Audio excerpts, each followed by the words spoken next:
In Connecticut, the first of 3 races for the series in July, and this is the 3rd time that the series has visited here. Perfect conditions have attracted large crowds for this Saturday race.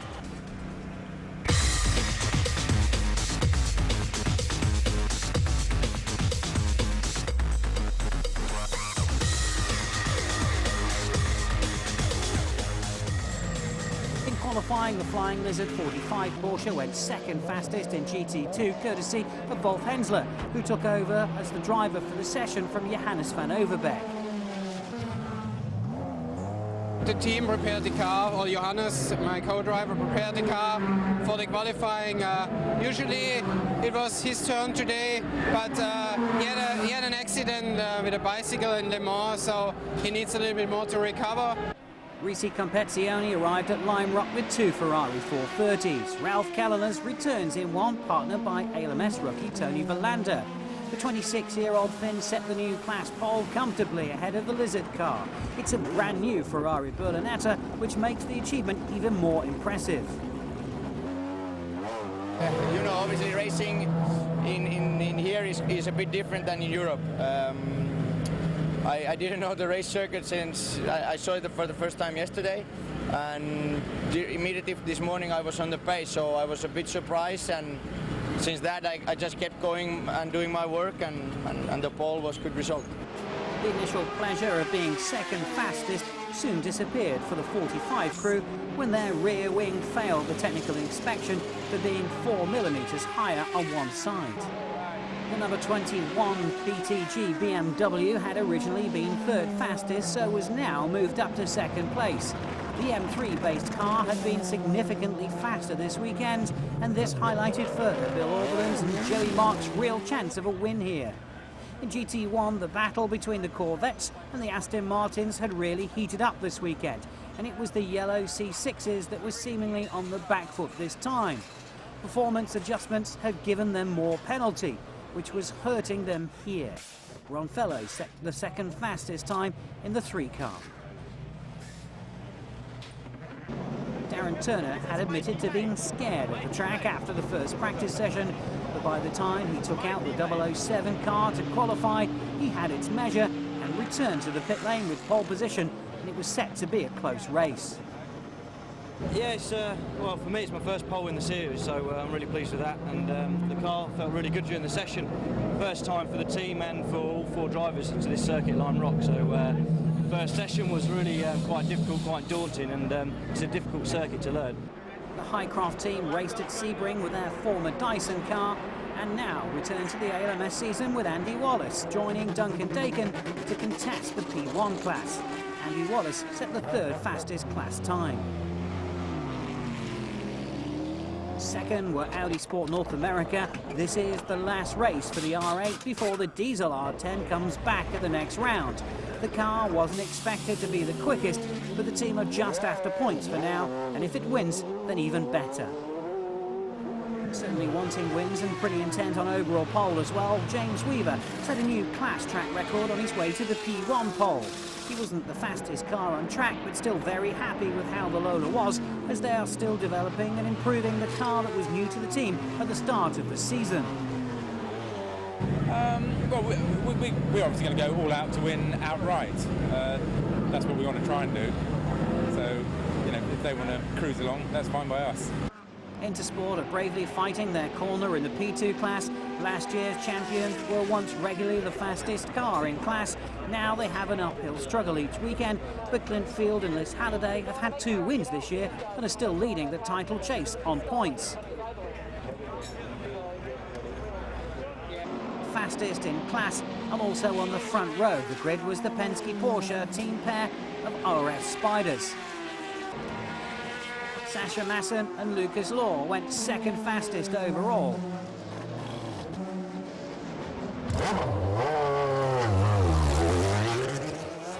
But setting the P2 class pole and the pole overall was Romain Dumas. His team partner Timo Bernhard watched from the pits as Romain went out and set the fastest time after fastest time. And at the end of the session, there was no one, not even their teammates, that could touch them. You cannot come. She said translation. She said I'm the second wife. I don't know. No, I don't want to be. That's no walking. Romain, congratulations on a great performance from you today. Another big smile on your face.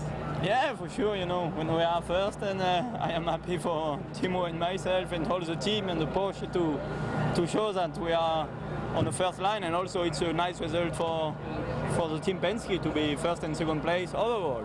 With our LMP2, it's not so bad, I think.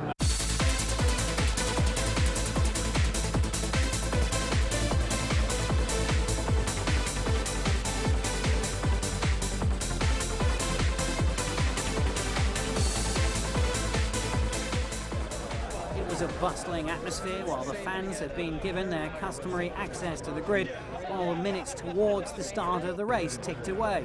But soon the main straight will clear and the green flag will be waved.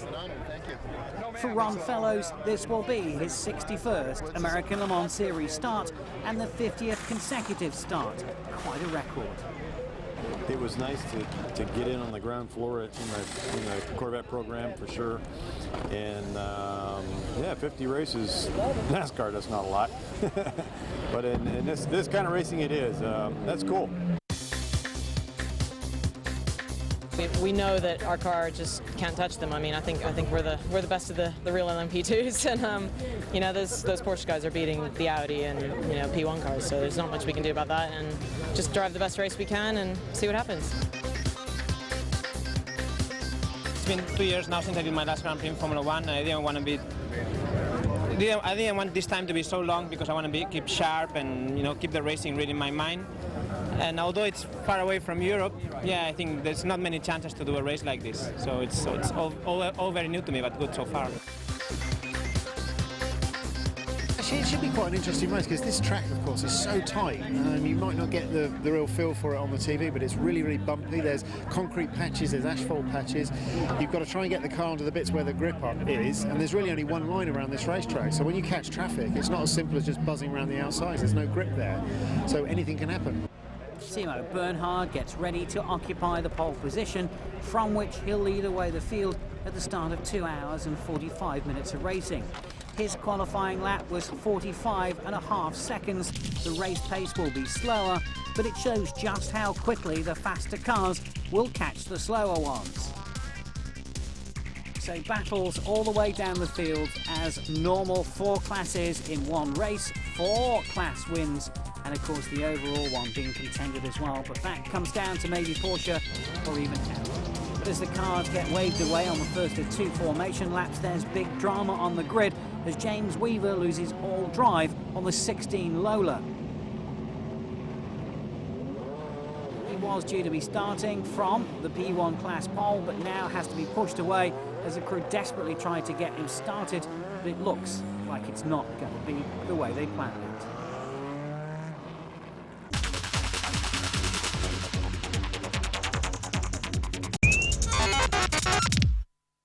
Welcome back to the American Le Mans Series at Lime Rock Park in Connecticut, where 2 of the cars have been waved away from the grid. The 2 Porsches have gone away, but James Weaver came to a standstill with an apparent loss of drive. That left everybody else waiting to get past him, and he has now been pushed away to the pit lane.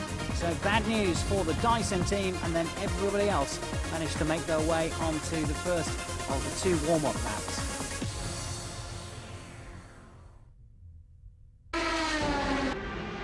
So coming round to take the green flag, the start of this 2 hour 45 minute race. It's 90 degrees. The track temperature is 115 degrees Fahrenheit. As away we go, and it's Sascha Maassen versus Romain Dumas into turn 1. But Romain Dumas keeps the advantage. The Audi's in 3rd place. The Autocon car is in 4th. Romain Dumas leads from Sascha Maassen, Dindo Capello and Chris Murray. A couple of cars making contact in the middle of the grid there.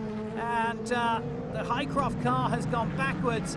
We have got a Corvette struggling and has dropped back, but we have the number 3 car of Ron Fellows leading GT1. He has got past Darren Turner and Thomas Enger's 007 pole-setting GT1 car. And Aston Martin won't be pleased about that. Corvette will be delighted as they skip through round the chicane. They go onto concrete and then back onto the tarmac. You can see right there, there's concrete in some parts of this course, and that's what Andy Wallace was talking about before. So leading GT1 is Ron Fellows on his 50th consecutive GT1 start, and the 007 car of Darren Turner is behind him. Darren Turner and Thomas Enger tossed a coin to decide who was going to qualify, and it worked out perfectly for Darren Turner. But leading is the bright yellow and red Penske Porsche number 7 of Romain Dumas, as James Weaver is taken out of the pit lane and goes behind the wall to the paddock. They try and repair that problem, which we believe is a clutch problem. So Romain Dumas leading and already pulling away from his teammate. And Sasha Masson, there he is in the number 6 car, has lost a couple of seconds or so to his teammate, but they are leading overall, and P1 and P2 in the LAKEVIC P2 prototype class. Amazing achievements. We look back to see the Audi in 3rd place, the silver R8 of Audi Sport North America Champion Racing that are running that car now. There he is, and Dindo Capello, Ronaldo Capello, is currently in 3rd place, but leading the P1 class, which is what they want this weekend. They want the class points. That R8 skipping around. This is quite a bumpy track, mixed surfaces, as we were talking about before. It is going to be completely refurnished for next year's race. Brand new asphalt will be going down, as we look at Chris Dyson, who is currently in 3rd place in the P1 class. Has made up a lot of ground. They had problems in practice and qualifying with that car, have done a lot of work and have got it into the race, and now comes up to pick up another overall position and passes the number 4 Corvette, which got in some sort of problem at the start of that race and lost quite a little bit of ground. So Oliver Gavin and Olivier Beretta's number 4 car, which has just been so dominant in his class, has got problems this weekend and a lot of ground to make up, but still a long way to go.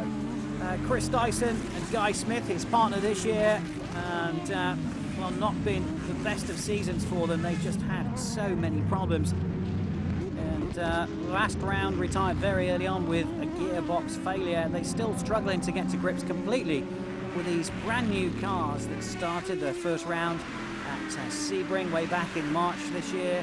This is their 4th race now, although one car still, as we saw before, in the paddock and hasn't actually taken the official start yet. But they're improving these cars all the time. They feel they're getting more speed out of them, but they're just having reliability problems with both of them, and this was the Achilles heel with them last year as well. As we go on board with the BMW car, and certainly more performance here this weekend. Shorter track, which gives less time loss really, but significant improvement from Joey Hand and also Bill Auberlen. 3rd fastest before the change in qualifying order, which put them up to 2nd, and a real chance this weekend of taking a GT2 class win, but there is still a long way to go. As we've seen in these races, anything can happen at any time, but they are leading the class with the Ferrari right behind them. Toni Vilander, debut in the American Le Mans Series, debut at Lime Rock with a brand new car, and qualifying just went so very well for them, and they're currently 2nd in class. Jörg Bergmeister in the 31 car is 4th in class, with the distinctive livery of the Peterson White Knight Lightning car. And a week ago before this race, that car did not exist. Their car was destroyed at the Le Mans 24 Hours in France. They only got the car about 4 days before this race, and managed to get it built and completely on track. Didn't get the best out of it for qualifying, but they're looking good in race trim now, and currently in 3rd place. The 51 Multimatic car is in 4th, but we have a problem for Marc Genet. The Formula 1 Ferrari test driver has got a puncture.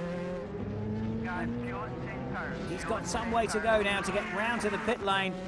Still pushing on though, with that fairly quick. Let's hope that doesn't come off the rim too quickly, because that could cause loads of damage, as we see Darren Turner and Ron Fellows P1 and P2 in the GT1 class. So Darren Turner has got past Ron Fellows They swapped positions at the start, but now that position has been all reversed, and there is the number 4 Corvette, which is closing up on the back of the 009 car, so they've made some ground.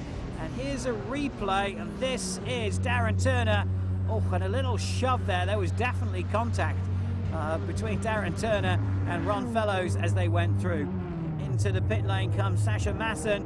This is an early stop, changing front bodywork and front left tyre, because this car was in collision with the Ferrari. Debris on the track there, so the Ferrari and the Porsche had contact, and this is not doing the number 6 car's chances of a win very good at all. New carbon fibre front bodywork gets put on.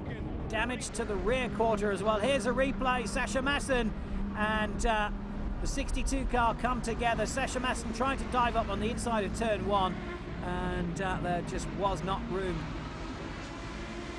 So Marc with a puncture, Sasha Masson with damaged bodywork, and both requiring repairs. And Porsche team just looking at the damage on the rear part of that car, it seems to be intact. Shouldn't cause too much problem. And into the pit lane comes Marc, who was really looking forward to this race, but now that's hampered them, so a lot of work to do. As we look down at the race leader and leader in the P2 class going through the chicane, and that is Romain Dumas. And right front, guys.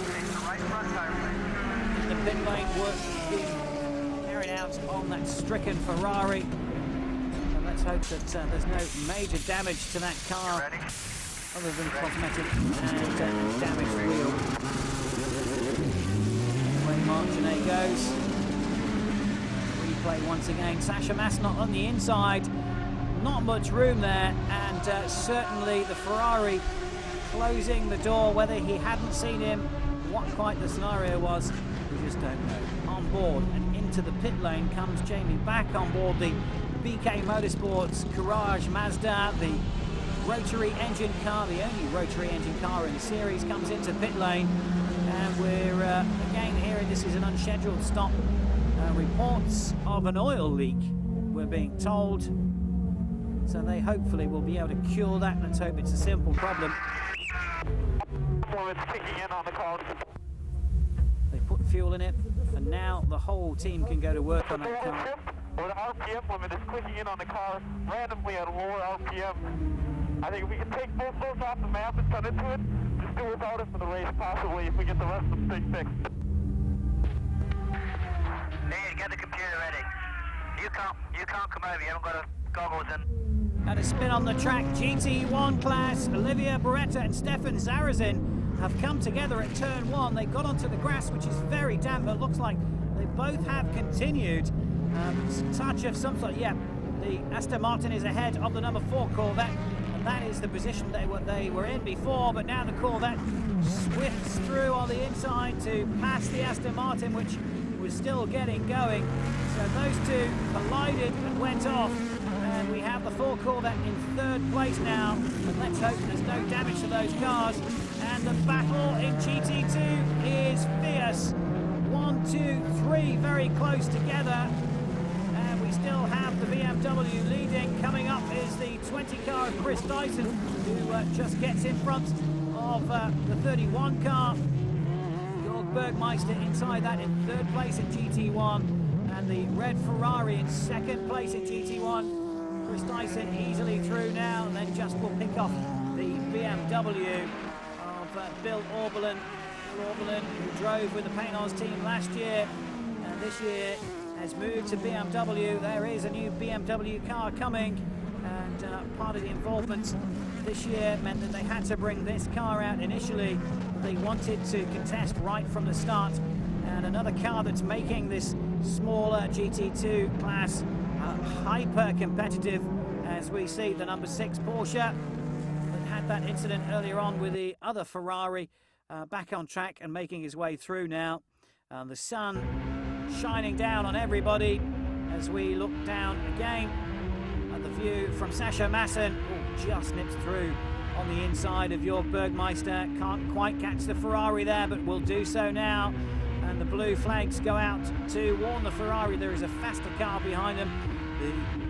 The corner workers, the flagmen and the safety workers do a brilliant job here in this American Le Mans Series, and Jörg Bergmaster right up on the back of Toni Vilander. Oh, and the Corvette's gone off, and so too Chris Dyson, and they must have got tangled up whilst passing each other, and the 4 Corvette is stricken, and the 20 car looked to be stranded as well, and that looks like we will see a full course caution. And Chris Dyson obviously was passing the 4 car, which had already spun out earlier, and looks to be damaged to the Corvette and also to the 20 car as well. And double hold yellows means full course caution. The safety car will be out, and that's the Highcroft team who've been into the pit lane. The Ferrari of Marc has been in too, and damage to the Corvette, which they got out of the mud, and that is going to have to visit the pits. That bodywork won't last long, and Chris Dyson has already made it into the pit lane, and new bodywork will be fitted to the front of that Dyson LOLA. And let's hope that there's no other major damage underneath. The crew, of course, will have a close look, especially at that side. Here's a replay then, and you have Chris Dyson just coming up underneath the Corvette. Very tight area. I don't think the Corvette would be expecting him to pass there. And, well, a racing incident, an unfortunate one for both cars. And the Corvette does try and move over, but probably wasn't expecting the Dyson car to come through there. But disaster for both, and disaster for Corvettes as well. Race leader Romain Dumas gets the green flag this time as they continue now with the stricken cars and debris moved off the racetrack. And leading overall is the Penske Porsche RS Spider. There is second place overall, and leader of the P1 class, the Audi R8. Dindo Capello looking for a way through. The GT2 cars ahead of him, 49 wins in the American Le Mans Series this car has had. And we started the year with 2 brand new Audi diesel R10s. Then they came to Houston and to Mid-Ohio with this R8 car, the car that won at Le Mans last year. And now we will see this car retire at the end of this race to be replaced by the 2 diesel R10s from round 5 at Utah. And the series will be even better for that sort of competition as well, as the new era of diesel technology begins. Other diesel cars being produced, other petrol cars being produced for this series next year, and also for this year as well.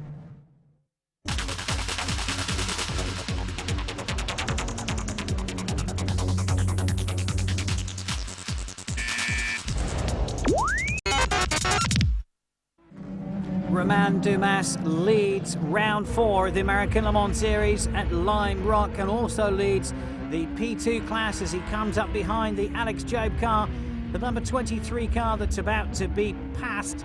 But got to be careful on this circuit. There is really only one line. There's only one line of grip, and get off that and you can be on that grass, which is pretty wet and muddy at the moment, very easily, and then you're in a spin or maybe into a barrier. So he's gone past that car. He now has one of the Flying Lizard Porsches to get past, and again has to pick his moments.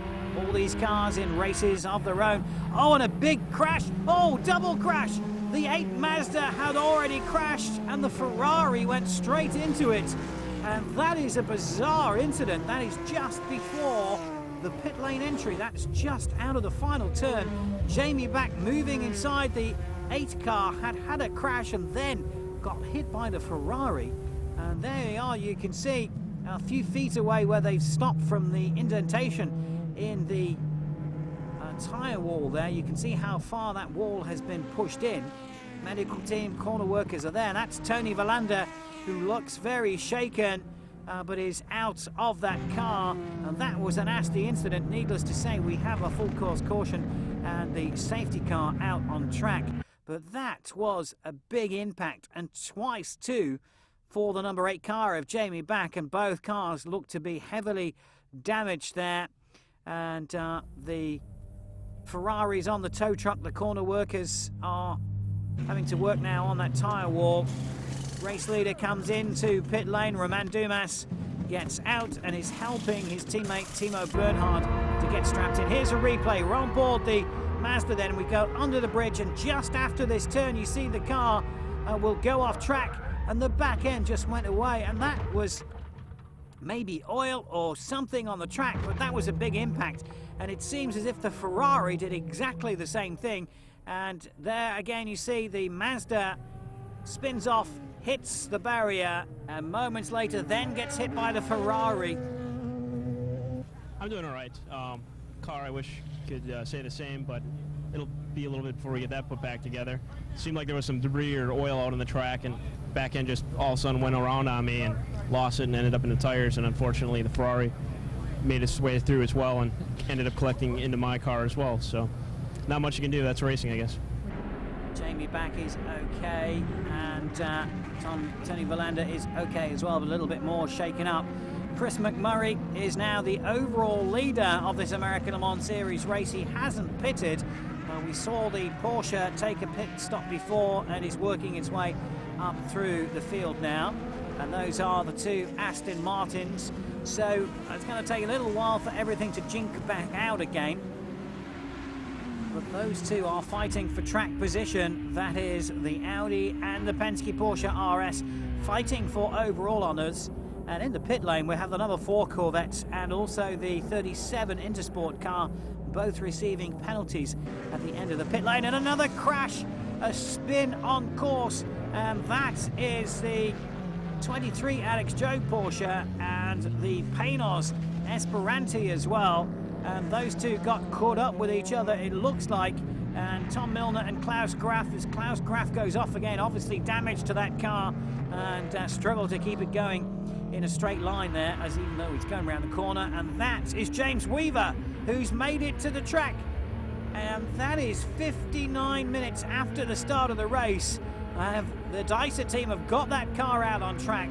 Had it been 1 minute longer, he wouldn't have been allowed to start the race, as you have to make it before the 60-minute mark, otherwise not allowed to join it. And also we have just seen the Audi going past the Porsche as well. There is the 31 car, the Peterson White Lightning team, and what a brilliant weekend's work they have done to get that car ready after rebuilding or building a brand new car. The 23 car is in the pit lane, the Alex Joe Porsche that we saw in problems before. Clinfield into the pits, and this looks to be a fuel stop for the Intersport team, third in the P2 class at the moment, behind the two Penske's Porsche RS Spiders. And a lot of tyre smoke there. Oh, that's an Aston Martin that's spun. That's just past the entry to pit lane, and Darren Turner has spun in a rather unusual place. And it is possible that the team called him in for a pit stop, and he tried to make it but couldn't do it. That is possible, unless there was some other incident before that. But now he has to go all the way round to get into that pit stop. And he's saying he's got a big flat spot on the tyre, so that's going to be a hard lap around this course and losing a lot of time. Now we're on board with the Porsche. This is Timo Bernhard behind the 37 Intersport car of Clinfield, who's just been in for a pit stop. And Thomas Enger is now taking over from Darren Turner in the pit lane. So new Pirelli's going on to that Aston Martin, more fuel, and a new driver getting bolted into there, as well as the number 3 Corvette that comes into the pit lane. And this is going to be Johnny O'Connell jumping over the pit wall to take over control of that number 3 Corvette C6R. There's Johnny O'Connell now, and he'll get in as Ron Fellows gets out, the Canadian driver. 50 consecutive starts, as we were talking about before, and the two Aston Martins back on track. And the 009 car showing with one light on the side of the door panel, which means the 009 car is leading in class as the number 7 car comes in. And Romain Dumas gets back in that car, and Allan McNISH is in the overall lead of this race. He took over with the pit stops, rejigging them, so he's leading P1 and overall. And the Penske Porsche of number 7, Romain Dumas, now is 2nd overall and the leader in the P2 class.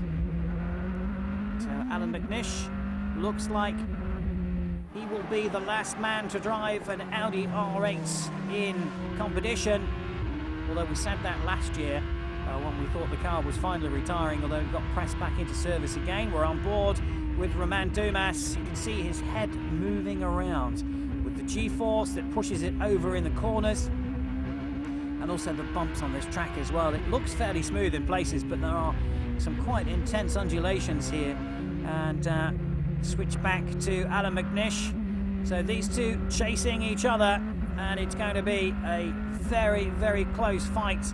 And Romain Dumas is slowly catching this car. They are in different categories. They are P1 and P2 respectively. But a P2 car has been referred to as a P1 car in disguise. There's Dindo Capello, Ronaldo Capello, teammate to Allan McNISH. Looking on, he drove the earlier stint on this car, and we're looking back. There is Allan McNISH. So McNISH is behind at the moment and looking to do something about the Porsche ahead of him. Positions have changed a few times in this race, but will we see one more? Each car is leading its own class, but there is an overall win to be decided as well. And believe me, to come second and win your class is not as good as coming first and winning your class. That is how these drivers look at it, and Allan McNISH is driving the wheels off this Audi R8, and it's going to be time that tells. But Romain Dumas is no slouch at all. Has proved himself over and over again as a doggedly determined driver. Moved up into the prototype class this year as we look at the number 12 Audicon team, the former Dyson chassis, and Mike Lewis in that car is second overall in the P2 class. They will be delighted if they can take that car to the podium, as we see the Aston Martin lead car and also the Corvette with a Flying Lizard car behind it that's about to be passed by the second of the Aston Martins. You can't mix up the Aston Martins at all because of the different coloured lipsticks that they've got. The number 3 Corvette has a red sunscreen to the top of the windshield, whereas the number 4 one has a black one, and the number 4 car a little bit further behind this battle at the moment. Pedro Lamy and Stefan Sarrazin are in charge of the GT1 class. And can Aston Martin take this win, the first win of the year? They won at Sebring in 2005 and haven't won since. The team have been working hard to try and do something about it, and luck hasn't been with them so far. And traffic now, well, it's the 37 car that's struggling.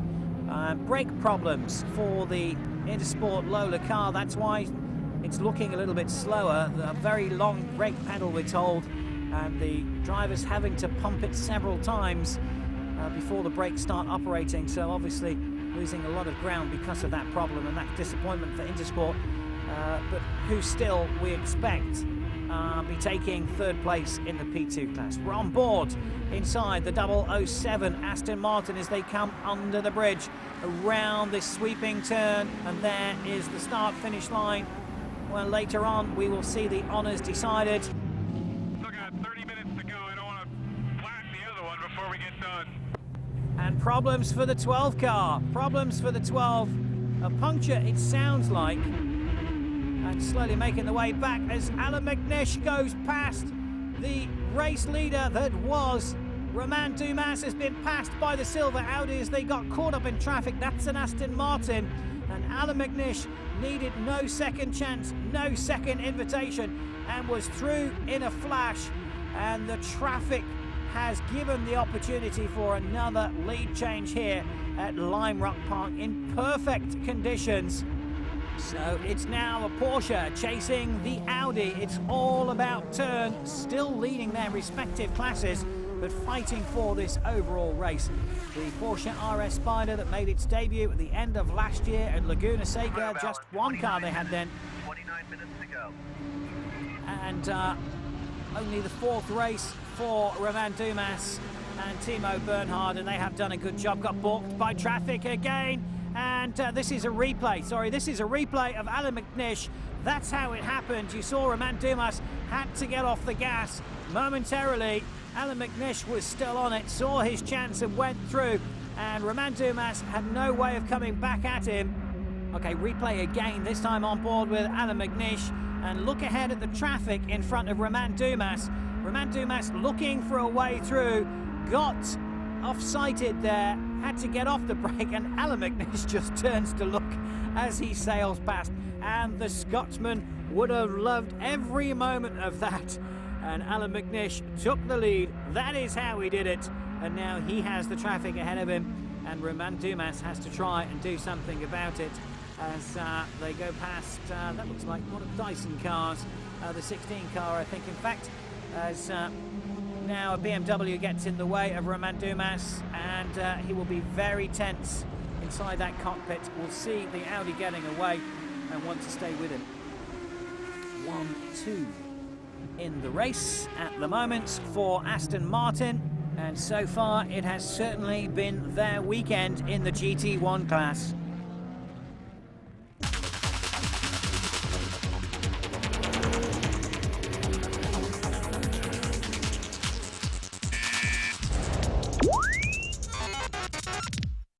Jörg Bergmeister about to be passed by overall leader Allan McNISH in the Audi R8. Fastest cars and slowest cars class on track that we've been looking at there. There is the Flying Lizard team, the 45 car, Wolf Henzler and Johannes van Overbeek, second in GT2 behind the 31 Peterson car, and well, got moved to the back of the class, back of the grid, for a slight technical infringement that they think could possibly have been done by the rear ring warping in the sunshine. As we go back to this battle between Aston Martin and Corvette, and a Porsche coming up behind that's going to clear these cars very quickly. The Porsche prototype, the RS SPYDER, produced at Weissach in Germany, and in its first full year of competition, customer cars available for 2007. We're expecting at least one next year in the American Le Mans Series. So he splits those cars up momentarily, and Johnny O'Connell being told that there's another Porsche coming up behind him, so he's having to keep ahead of the car in front, or trying to get ahead of the car in front, should I say, and he's also having to keep his eyes on the mirrors. The car's coming up behind him, and there is the second of the Porsches that's going to pass them now. That worked out perfectly, really, for Johnny O, because he's not going to lose any time. As we go back to Allan McNISH, it's almost a drive in the country on a Saturday afternoon for him now. And Johnny O'Connell right up behind that 007 car. Thomas Enge has a big yellow Corvette in his wing mirror yet again. And no chance of doing it there, but Johnny O'Connell will have identified his best possible place of making a pass, and he's just waiting for the chance to put his plan into action, and it will either be just a gung-ho attempt at getting past, or it will be helped by traffic ahead of him, or a mistake of Thomas Enge, and he's having a look now. He's not going to make it work there, surely, as they go uphill, but that was a shot across the bows of the Aston Martin. Johnny O'Connell is looking to get past.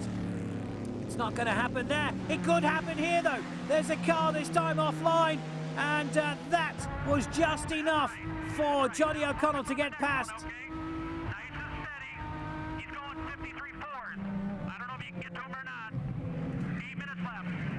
7. So the team telling Johnny O'Connell, well done. He's got past one car. He's got a bit of ground to make up on the second car, and let's see how much he's been held up now. How much more has he got in hand than the Aston Martin that he's just passed? We'll be able to measure that by the distance he pulls out. Can he catch the 009 car, and then can he pass it? It's going to be a tremendous end to the GT1 race, certainly.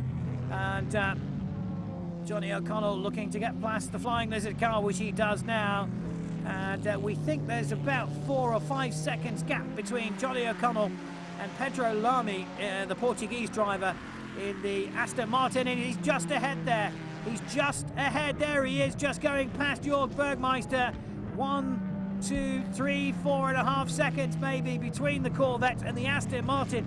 It's a tall order to ask from Johnny O'Connell to increase his pace by a second and a half or so, a lap to try and close that down in the remaining part of this race. But it's certainly going to have a go at it. Jörg Bergmeister is going to be seeing yellow right behind him very soon, but he is on his way to his own class victory. Penos Esperante. And there is second in class in the GT1, just lapping a Penos. Not having a good weekend here. The Penos team has just not gone as well for them at all. Some tracks really seem to hurt their car, and it always seems to be the shorter, tighter ones, really. They can't use the full power of that engine, but just not got it together this time. And Johannes van Overbeek will be pleased to pick up more championship points. It's not a class win, but it's important. And Allan McNISH will be very soon seeing the white flag that will indicate to him that he has one more lap of this circuit to go. He's less than 2 miles away from victory. One more lap, he's told, and he won't relax until he's passed that checkered flag at all. And Romain Dumas still nailing it with everything he's got in that RS Spider. He's going to take class victory and second overall. And Johnny O'Connell is right behind Pedro Lamy. The battle for GT1 continues to the dying stages of this race, and Johnny O'Connell doing everything he can to try and get past the Aston Martin, but Pedro Lamy, he's not going to let that go. He wants the win for Aston Martin, and Corvette team just encouraging Johnny O all the time. But Allan McNISH takes his hands off the wheel. He can see the checkered flag in front of him and starts celebrating before he crosses the line. And Johnny O'Connell and Pedro Lamy are together, but Pedro Lamy just does it. And there is fractions of a second between those two as they cross the line. And victory for GT1 for Pedro Lamy, but Allan McNISH delighted, absolutely delighted. The pressure and the tenseness and the build-up have all passed now, and he enjoys the win as the flags wave all around the Lime Rock Park. What a spectacular end to this race here as Romain Dumas gets out of his yellow and red Porsche, winner of the P2 class, but Allan McNISH stands proud on top of the bodywork of the Audi and cannot believe it. The 50th win in the American Le Mans Series, the 63rd R8 victory ever, and we're told again that it will be the last as the diesel era begins in full at the next round. Allan McNISH and Ronaldo Capello take their second overall win and the 4th class win of the season, while it's win number 2 for Romain Dumas and Timo Bernhard. A long, hard battle for Aston Martin, but Pedro Lamy and Stefan Sarrazin get their first win, and it was a long, hard race too for Jörg Bergmeister and Pat Long to win GT2. Yeah, no, it definitely is very sweet. I think it was important to try and give her a good send-off, and this victory, especially because it was an extremely difficult one right from the start to finish. The circuit's difficult, the competition with Porsche was extreme, and so from that point of view I think the whole team had to use their guile to try and get us up the front, and then the car did the rest.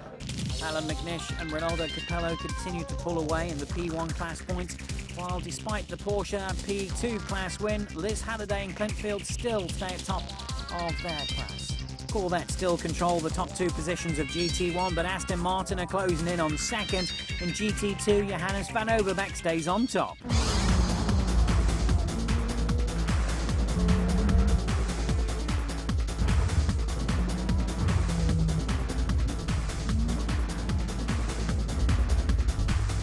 The third visit to Lime Rock gives us another thrilling race, but next there's a new venue for the halfway point of the season, the Miller Motorsports Park in Utah, a brand new and long circuit that's going to be a real challenge to everyone.